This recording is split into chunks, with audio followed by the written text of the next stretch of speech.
तो ये पूरा पक्ष विपक्ष एक दूसरे पर आरोप लगा रहे हैं। एसआईआर पर खूब चर्चा हुई है, लेकिन एक और मुद्दा था जिस पर आज देश की संसद में बहस हो रही थी, वो था एसआईआर।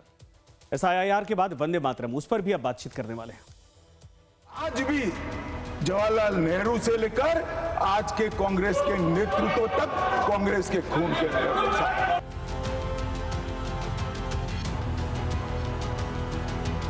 नेहरू जी से जितनी भी शिकायतें हैं, जितनी भी गलतियां उन्होंने की आपके जहन में, जितनी भी गालियां देनी है, जितना भी अपमान करना है, उसकी भी एक सूची बना दीजिए। अरे नेहरू जी का इमेज खराब करने के लिए अगर आप बैठे हैं, वो नामुमकिन है, वो सबसे ऊंचा है। तो हिंदी का एक दोहा है कि बीती ताही बिसार दे, आगे की सुध ले। मतलब जो बीत गया उसे छोड़ दो, भविष्य की ओर ध्यान दो, तभी आगे बढ़ना मुमकिन हो पाएगा।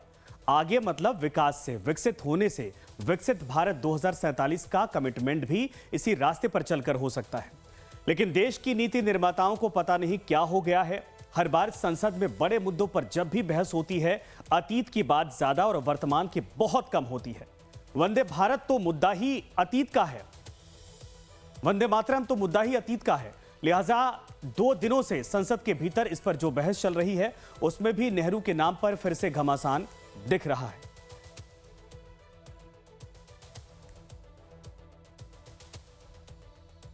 वंदे मातरम का विरोध आज भी जवाहरलाल नेहरू से लेकर आज के कांग्रेस के नेतृत्व तक कांग्रेस के खून के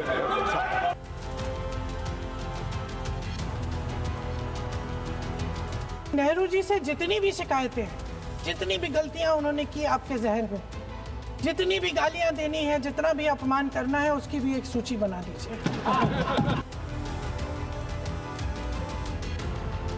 अरे नेहरू जी का इमेज खराब करने के लिए अगर आप बैठे हैं, वो नामुमकिन है, वो सबसे ऊंचा है।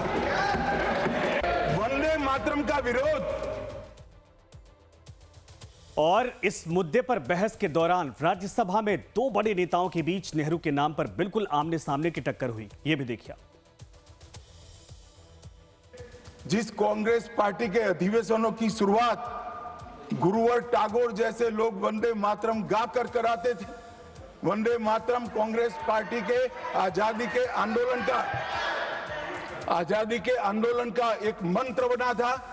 वो वंदे मातरम के महिमा मंडन करने के लिए जब लोकसभा में चर्चा हुई, गांधी परिवार के दोनों सदस्य नदारद थे, 2 में से एक भी। वंदे मातरम का विरोध आज भी जवाहरलाल नेहरू से लेकर आज के कांग्रेस के नेतृत्व तक कांग्रेस के खून के मैं कहना चाहूंगा कि पीएम मोदी जवाहरलाल नेहरू जी का अपमान करने का कोई मौका नहीं छोड़ते, और वैसा ही होम मिनिस्टर नहीं छोड़ते, क्योंकि उनके पीछे पीछे है ना, इसीलिए वो हमेशा कांग्रेस का गिला करते हैं और हमारे पार्टी के बारे में, नेताओं के बारे में, यहाँ तक कि हर कांग्रेस के लीडर का अपमान करने का मौका नहीं छोड़ते। दरअसल पंडित जवाहरलाल नेहरू का नाम एक बार फिर से संसद में इसलिए गूंजा क्योंकि सत्ता पक्ष पहले प्रधानमंत्री पंडित नेहरू पर वंदे मातरम गीत को कट करने का आरोप लगा रही है, और यही बात इस पूरी बहस की सियासत का केंद्र बन गया। बीजेपी के आरोपों में आप अमित शाह की बातों से भी समझ सकते हैं। कर देखते मान्यवर, जब वंदे मातरम के 50 साल हुए तब क्या हुआ? वंदे मातरम के 50 साल हुए, देश आजाद नहीं हुआ था, और वंदे मातरम की स्वर्ण जयंती हुई 1937 में। तब जवाहरलाल नेहरू जी ने वंदे मातरम के 2 टुकड़े कर उसको 2 अंतरों तक सीमित करने का काम। सर, इस तरह वंदे मातरम को आजादी का नारा बनाने का काम कांग्रेस पार्टी ने किया। कांग्रेस ने अपने अधिवेशनों और कार्यक्रम में वंदे मातरम के नियमित गायन की परंपरा शुरू कर दी। क्या आप लोगों ने अपने पार्टी का कार्यक्रम शुरू होता ये आपने पहले कर दिए थे। आप हमेशा देशभक्ति के गाने को, आजादी को और आजादी के लड़ाई के खिलाफ आप थे, कभी भी आप उसके फेवर में नहीं। तो वंदे मातरम के 150 सालों पर हो रही बहस को एक संयोग से भी जोड़कर देखा जा रहा है। संयोग यह है कि 7 नवंबर को राष्ट्रीय गीत के 150 साल पूरे हुए। दिसंबर में शीतकालीन सत्र के दौरान इस पर चर्चा का वक्त मुकर्रर हुआ और बस 4 महीने बाद होने वाले चुनाव के लिए बंगाल में राजनीतिक माहौल भी तैयार हो चुका है। वंदे मातरम के रचयिता बंकिम चंद्र चटर्जी बंगाल के ही रहने वाले थे, लिहाजा कनेक्शन भी जुड़ता है। लेकिन वंदे मातरम पर संसद में चर्चा के चुनावी एंगल की बात हम थोड़ी देर बाद करेंगे। पहले देखिए वंदे मातरम पर मंथन के दौरान जो भिड़ंत हो रही है।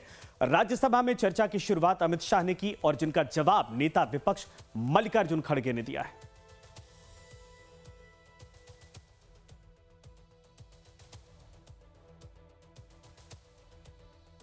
शुरुआत कर रहे थे उस वक्त भी, मैं नाम देना नहीं चाहता, इंडिया अलायंस के ढेर सारे लोगों ने कहा था कि हम वंदे मातरम नहीं गाएंगे, ना बोल दिया। और मैंने मेरी आंख से देखा है, कई सारे सदस्य वंदे मातरम होता है तो वंदे मातरम के गान के पहले संसद में बैठे होते हैं तो भी खड़े होकर बाहर चले जाते हैं।